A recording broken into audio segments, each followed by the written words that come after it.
Yang pertama Ustaz tentang buku ini di tantangan nomor 8, berarti kalau kita bahas 3 bab terakhir itu karena ini konteksnya adalah memahami Al-Qur'an dan tantangannya. Ini Ustaz menulis satu kata bisa banyak makna. Loh, ternyata di Al-Qur'an itu dikenal juga istilah seperti ini Ustaz. Ya, itu adalah istilah yang baku. Ya, istilah baku yang di dalam ilmu Al-Qur'an itu dikenal dengan istilah al-wujuh wan nadhair. Al-wujuh wan nadhair. Kita kalau baca di halaman 167 paling bawah itu saya tulis semua itu kemudian dituliskan menjadi sebuah cabang ilmu yang merupakan bagian dari rumpun ilmu Al-Quran dengan istilah yang hampir disepakati oleh para ulama sepanjang zaman, yaitu al-wujuh wan nadhair. Al-wujuh wan nadhair. Ini sebenarnya ada dua ya, dalam arti begini. Al-wujuh itu ada banyak wajah. Wajah itu kan muka gitu ya. Maksudnya begini. Satu kata bisa banyak makna dan sebaliknya satu makna bisa diuraikan dengan banyak kata. Nah, itu jadi kebalikannya gitu ya. Ini yang membuat Al-Qur'an kita ini menjadi unik karena sering menggunakan kata atau istilah tertentu dengan makna yang berbeda-beda. Satu kata digunakan atau muncul berkali-kali di dalam banyak surat, di dalam banyak ayat. Ya, kata ini muncul di surat apa, ayat berapa, surat apa, ayat berapa, surat berapa, ayat berapa, kata yang sama muncul berkali-kali. Ya, tapi masing-masing itu di masing-masing ayatnya justru punya makna yang berbeda. Bisa jadi berbeda, tidak di dalam banyak tempat itu. Padahal tidak katanya, satu makna. Padahal katanya itu juga. Di satu posisi, di satu letak dia bermakna A. Di ayat yang lain kata yang sama tiba-tiba jadi berubah maknanya menjadi B, menjadi C, D, E dan seterusnya. Dan semua itu tergantung dari konteks ayat itu. Sebentar Ustaz, sebelum jauh Ustaz. Pertanyaan saya begini Ustaz. Ini satu kata tapi punya banyak makna dan digunakan di banyak tempat. Ini apakah menunjukkan bahasa Arab itu kurang kosakata begitu? Atau justru sebaliknya ini menunjukkan tingginya sastra dari bahasa Al-Qur'an itu Ustaz? Iya, jadi ya memang sebenarnya bukan kekurangan kosakata, justru itu malah kelebihannya, malah kelebihannya. Contohnya beginilah, misalnya kata sholat gitu ya, kita kan sebagai Muslim pasti sholat lah. Nah di dalam Al-Quran kita tidak kurang dari 60 kali menemukan kata sholat itu. Tapi kalau kita telusuri satu persatu gitu ya, ternyata belum tentu semua punya makna yang sama sebagaimana yang kita kenal sholat, yaitu ibadah yang diawali dengan takbir, diakhiri dengan salam gitu ya, yang ada ruku, sujudnya itu belum tentu. Jadi nanti dia akan muncul kata sholat ini di berbagai tempat dengan makna yang berbeda-beda. Walaupun bunyinya tetap sholat juga gitu ya.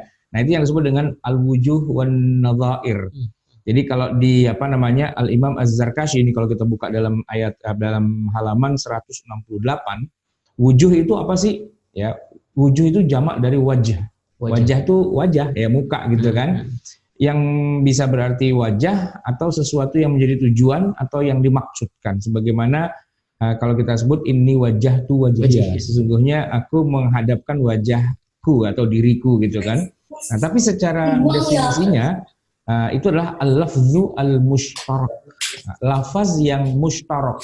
Mushtarak itu yang digunakan secara bersama-sama oleh banyak makna.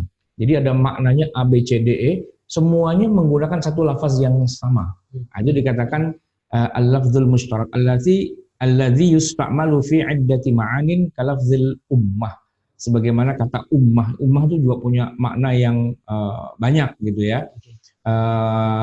Nadhair itu adalah kebalikannya. Nadhair kebalikan dari wujuh. Iya. Nadhair itu adalah bentuk jamak dari kata nadhirah gitu kan.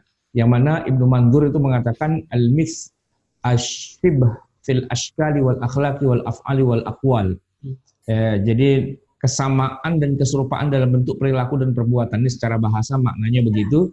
Nah, tapi kalau Az-Zarkashi mengatakan an-nadhair itu adalah kal alfaz al-mutawati'ah, lafaz-lafaz yang saling serupa.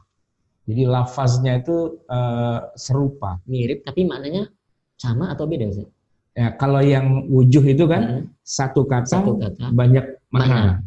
Nah, kalau yang ini kebalikannya, satu makna banyak kata. Okay. Satu makna, satu yang maksud itu juga sebenarnya. Cuman Al-Quran menggunakan banyak bahasa, banyak istilah gitu kan. Nah itu jadi al-wujuh wan nadhair. Kalau di bahasa kita barangkali untuk mudahnya tuh wujuh itu kayak homonim gitu Ustaz ya. Ya. Jadi tulisannya sama, bunyinya sama, tapi maknanya beda. Gitu. Kayak misalnya bisa gitu Ustaz. Bisa kan ada yang artinya mampu, kita bisa gitu, atau bisa ular begitu. itu sebenarnya tidak persis homonim ya. Kalau homonim kan kebetulan memang bunyinya sama. Kebetulan bunyinya sama. Ini bukan kebetulan bunyinya sama.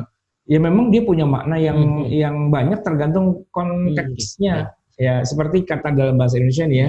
Kalau kita sebut mata deh gitu. Mata itu kalau aslinya ya mata kita, tapi nanti ada mata hati gitu kan. Ada mata kaki, ada mata dan sebagainya gitu lah ya. Nah, jadi banyak yang diungkapkan dengan itu, kayak hati gitu ya. Hati deh yang paling gampang. Hati itu begini. Hatiku merasa sakit. Terus dia menunjuk ke sini. Sini nih. Padahal ini kan bukan hati. Ini bukan hati. Ini kan apa?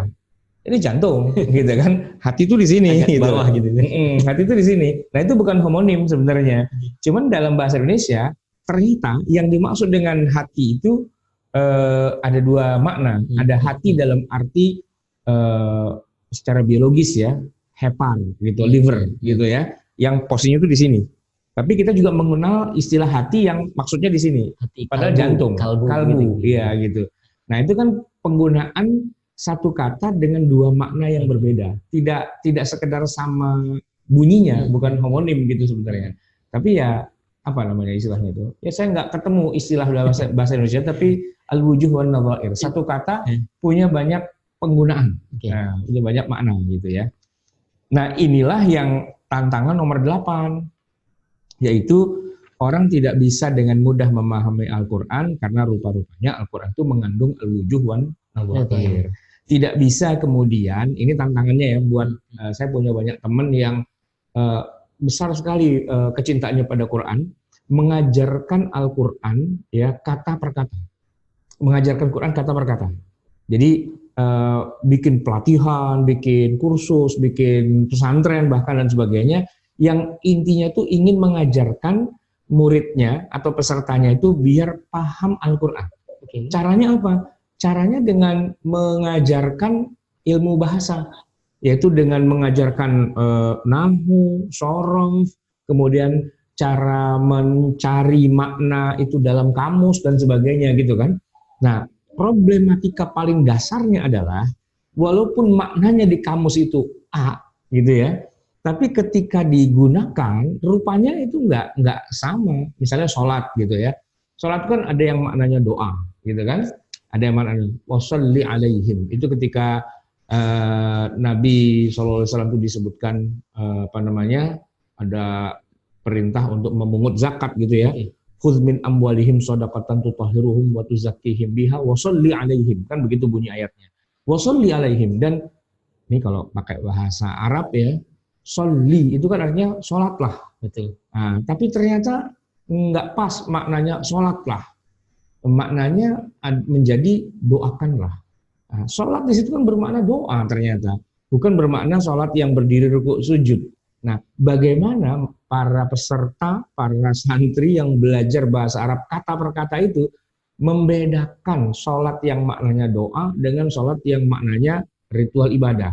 Padahal nanti makna sholat ini bisa punya 15, 20, 30 makna yang berbeda-beda.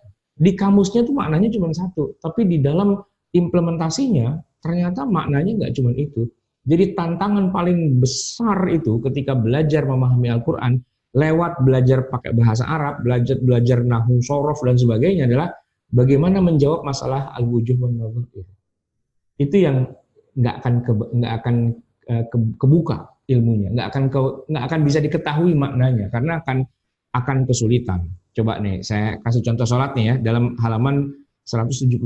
Baik, 172. Nah, ini kan kita masuk dalam contoh ya.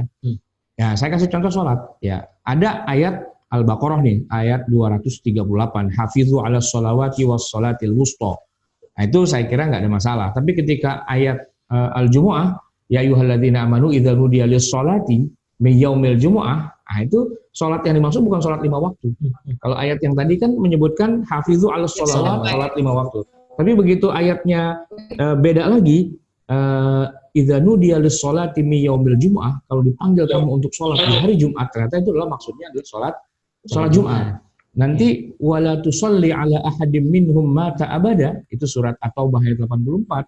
Makna sholat di situ ternyata adalah sholat jenazah. Kan udah beda lagi, padahal nggak ada kata jenazah, nggak ada kata-kata itu kan. Nah, nanti para ahli tafsir bisa mengetahui dengan konteksnya, dengan melihat munasabah dan sebagainya.